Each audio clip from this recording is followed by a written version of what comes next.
Nagy szeretettel üdvözöl mindenkit a Kettős Kereszt Ketten Főzünk csatorna. Sziasztok! A mai videónkban a lyoni sertéskaraj elkészítését mutatjuk be nektek, aminek a sült hagyma fogja megadni a koronáját. Tartsatok velünk!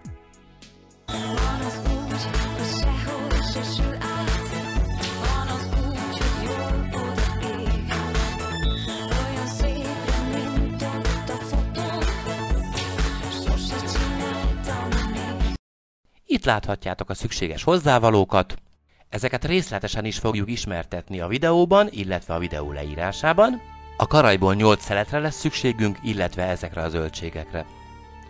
Előkészítettük, megtisztítottuk a zöldségeket, 3 sárgarépát, 2 fehérrépát és egy nagy fejhagymát. Majd ahogy szoktuk, megosztottuk a feladatokat, én a zöldségekkel foglalkoztam, a gyökérzöldségeket karikára vágtam, a hagymát pedig először félbe, majd utána szeleteltem.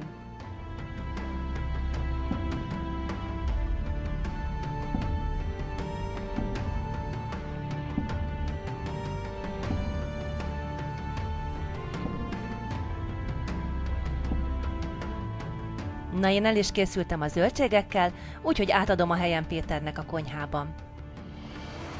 Köszönöm szépen, na eljött az én időm, mert a húsokkal én szeretek foglalkozni. A sertéskarajból 8 újnyi vastagságú szeletet vágtunk, ezzel fogunk dolgozni, a többit félretettük, és ezt a 8 szeletet finoman megklopfolgattam.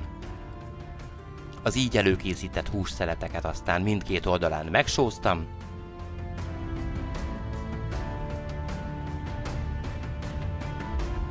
és kissé meg is borsoztam.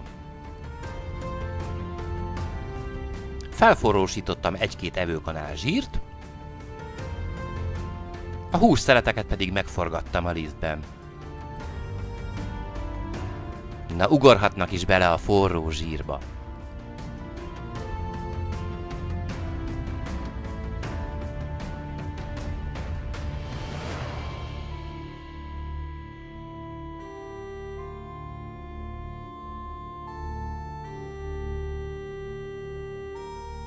Addig sütöttem csak őket, amíg az aljuk egy kis pírt, egy kis kérget nem kapott, ezután megfordítottam, és a másik oldallal is folytattam a sütést. Ez 1-2 perc.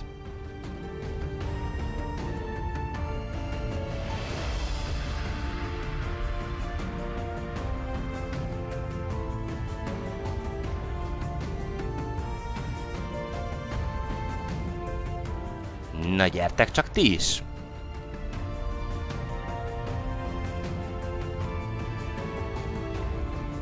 Nem kell megijedni, ha egy kis liszt is kerül a zsíradékba, hiszen ez sűríteni fogja majd a mártásunkat.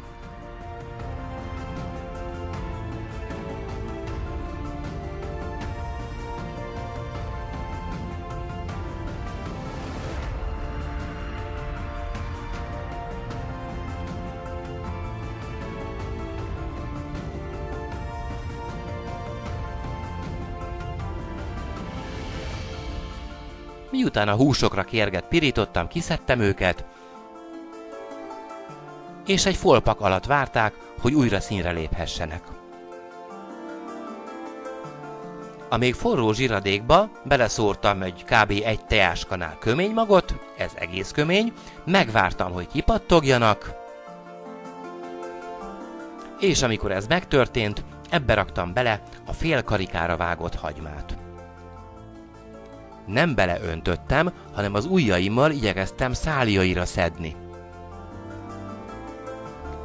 Mi ilyenkor mindig egész köményt használunk, de ha valaki nem szeretné, hogy a fogai alá kerüljön, az természetesen használhat őrölt köményt.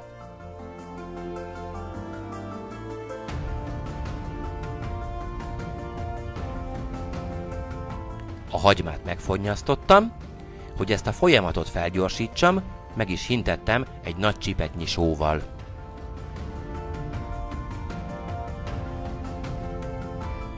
Ezután került bele a karikára vágott sárga és fehér répa, és talán meglepődtök a zöldségeken, nekünk ez egy családi recept, így ismertük meg, így vettük át, így szerettük meg.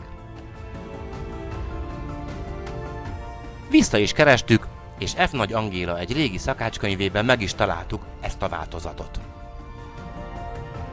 Bátran javasoljuk a kipróbálását, biztosak lehettek benne, hogy nem fogtok csalódni, nekünk az egyik kedvenc ételünk. Miután a zöldségek egy kicsit lepirultak, jöhet hozzá a folyadék, és tudjátok, mindig is mondom, hogy milyen jó eltenni az alaplevet, mi most ezt használtuk. 6 deciliter lefagyasztott alaplevünk volt, először csak a felét tettük bele. Persze, akinek nincs alapleve, használhat vizet is, akkor viszont jobban meg kell sózni. És elérkezett az idő, hogy a főszereplő másodszori színre lépjen.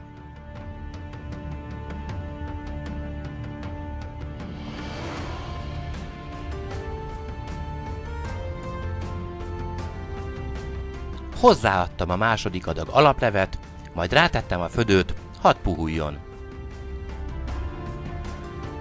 Közben oda tettünk egy kis krumplit főni, krumplipüré lesz a köret, nekünk ugyanis ez illik hozzá a legjobban.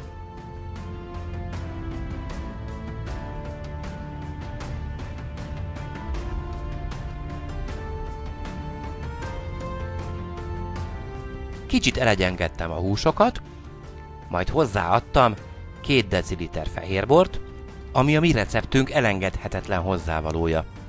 Higgyétek el, nagyon jó aromát fog adni az ételnek. Akik óckodnak tőle, persze kihagyhatják. Lassan megpuhulnak a karajszeletek, előkészítem a hagymát, 3 nagy fej hagymát pucoltam meg, szeletekre vágtam, és ilyen kis karikákra szedtem. Én szeretem viszonylag vékonyabbra vágni, ezek szerintem maximum fél centiméter vastagságúak. No és akkor pillancsatok rá ti is a húsra. Péter megkóstolta a mártást, megszúrta a húst, úgy éreztük, még néhány perc szükséges neki.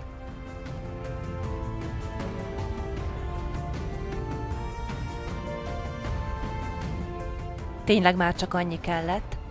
Bő 50-55 perc után megkaptuk azt az állagot a mártásnál, amit szerettünk volna.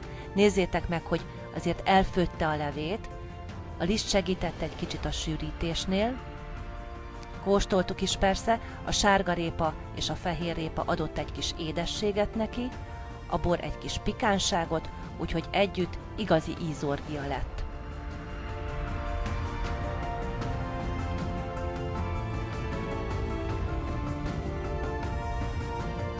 Mutatjuk nektek ezt a puha, zöldséges, fehérboros mártásos karajt.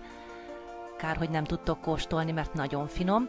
Az az igazság, hogy nekünk ez a zöldséges változat, ez a lioni karaj. Visszatértünk a hagymához, a hagymaszeletekhez. A sült hagyma lesz majd a lioni karaj koronája. Ezeket a hagymaszeleteket megszórtuk liszttel, néhány evőkanállal került bele. Sót nem tettünk bele, mert nem szeretnénk, hogy nedvesség keletkezzen. Úgyhogy erre figyeljetek ti is, hogy előtte ne sózzatok. Tehát átforgattuk a lisztben a hagymát, és közben már előkészítettük az olajat is a sütéshez. Bőséges olajat használjatok, és az legyen jó forró. Beledobtunk először egy hagymakarikát, hogy lássuk, hogy sül-e rendesen. Úgy láttuk, hogy mehet is bele a többi.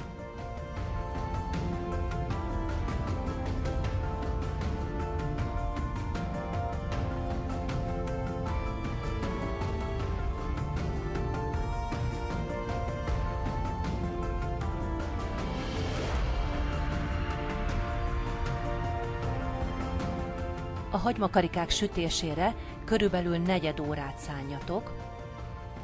Úgy lesz finom, ha ropogós. Szépen meg is sültek, úgyhogy elkezdhetjük kiszedni. És az az igazság, hogy belekóstolgattunk, olyan finom volt így, hogy mi még utána sem tettünk rá sót.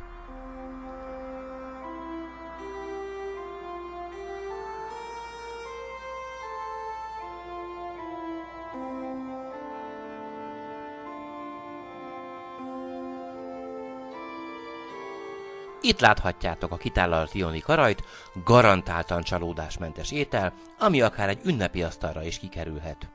Ha tetszett a videó, bátran nyomjátok meg a like gombot, ha pedig a további tartalmaikról sem szeretnétek lemaradni, iratkozzatok fel a csatornánkra. És ne felejtsétek, ketten főzni jó! Sziasztok! Sziasztok!